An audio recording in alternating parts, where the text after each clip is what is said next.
What's up, guys? Obviously, it's Captain Obvious, and I got a Battlefield 3 gameplay commentary for you guys. Today I'm playing a rare game of Team Deathmatch today. It's on Card Island. I really put Team Deathmatch gameplay up on my channel because, number one, I really don't enjoy it, and number two, it's not the definition of Battlefield. It's not what Battlefield is. Battlefield is playing the objective, getting those vehicles, and just having a good time while playing Russian Conquest.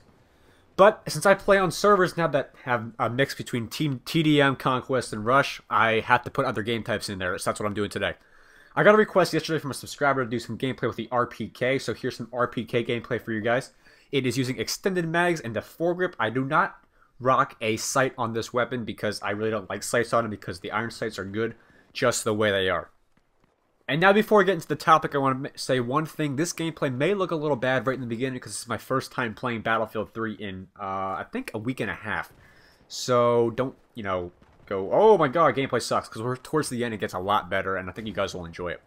So, what I'm going to talk about today is about the mega patch that came out weeks ago. I never made a first impressions video of it, so I'll be talking about that for a little bit today.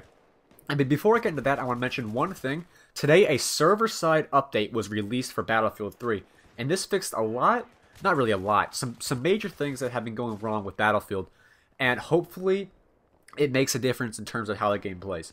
There's one thing I want to say, though. The M26 dart mass, whatever glitch that makes it amazingly powerful, has not been fixed because I don't think they knew about it by the time they tried to push this update out.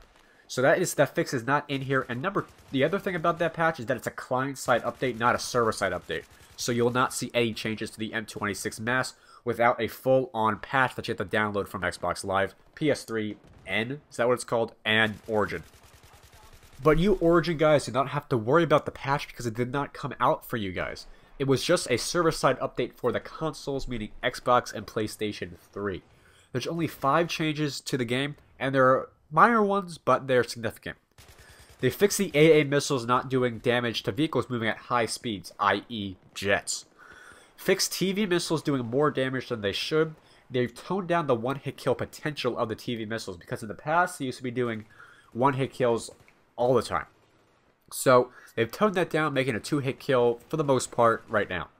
Tweaked tank armor strength, and that's been a complaint for a while about people complaining that tanks are a whole lot weaker now. But if you look at it, they really weren't, because you only lost like 4 more damage to your armor, but it still made an RPG a 4-hit kill when it used to still be a 4-hit kill. So not too much of a change. They probably brought it back to what it originally was, or something like that. But it wasn't too significant of a change because I haven't noticed anything since. The MAV elevator glitch has been further fixed to make it even more impossible to actually use the elevator glitch with the MAV. Hopefully we'll not have any people sitting up on that top building on Tower and Highway TDM anymore because that pisses me off. And they've added some game server stability fixes, and this means fixes to both the rented servers and the official EA servers to make them more stability, cut down on that lag, and make them play a whole lot better. So that is your April 19th PS3/Xbox server update list. Like I said, it was not too significant of a list, but I like it because they're actually changing things. The M26 patch has not even been announced yet, and this probably will not be happening for a while because that is a client-side fix.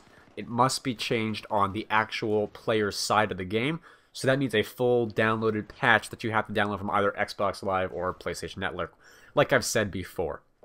So It won't be happening for a while, but it'll eventually come out. And I personally haven't noticed the problem with the M26. I usually tend to sit back, and if I ever encounter an M26, I always beat them because a lot of times people can't aim with shotguns, including myself. I have trouble aiming with shotguns.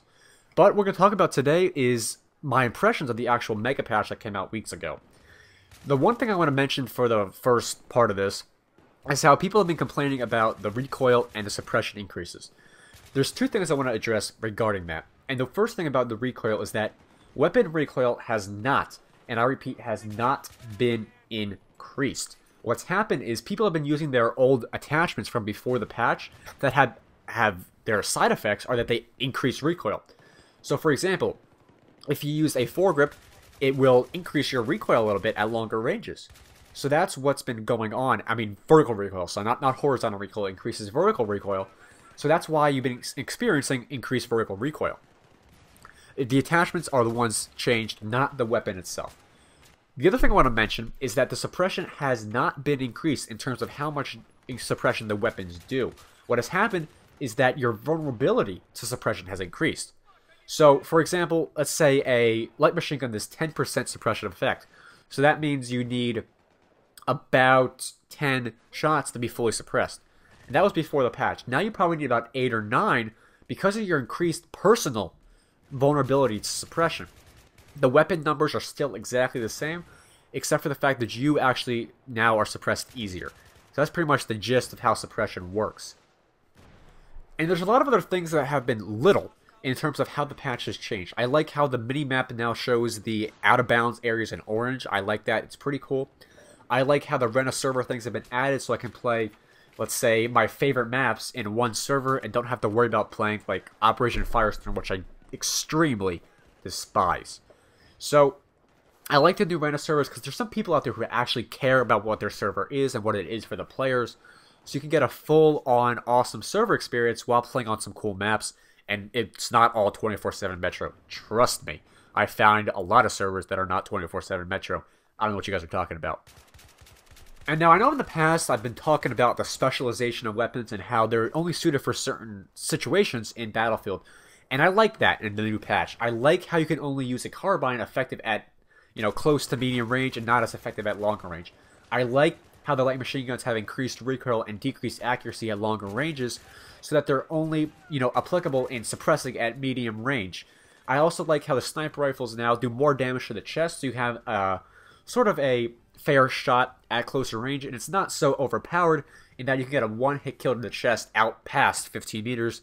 It's from 15 meters to 0 meters where you can get that one-shot kill to the chest with a bolt-action rifle. So, I like all the specializations they've added into the game and how a weapon for this situation is only effective in that situation and not in that one. And the one last thing I really like about the game, in regards to the new patch, is how they've increased the role of the infantryman and decreased the role as the vehicle to more of a support role and not as much complete offensive. So now your infantry are the main guys, so they can take out tanks easier, take out air vehicles easier, and stuff like that. I hope you guys enjoyed today's video. Something different, TDM with the RPK. I play pretty well, I think, towards the end. That is, Twitter, Facebook links are down in the description. And as always, rate, comment, and subscribe, and I'll see you guys later.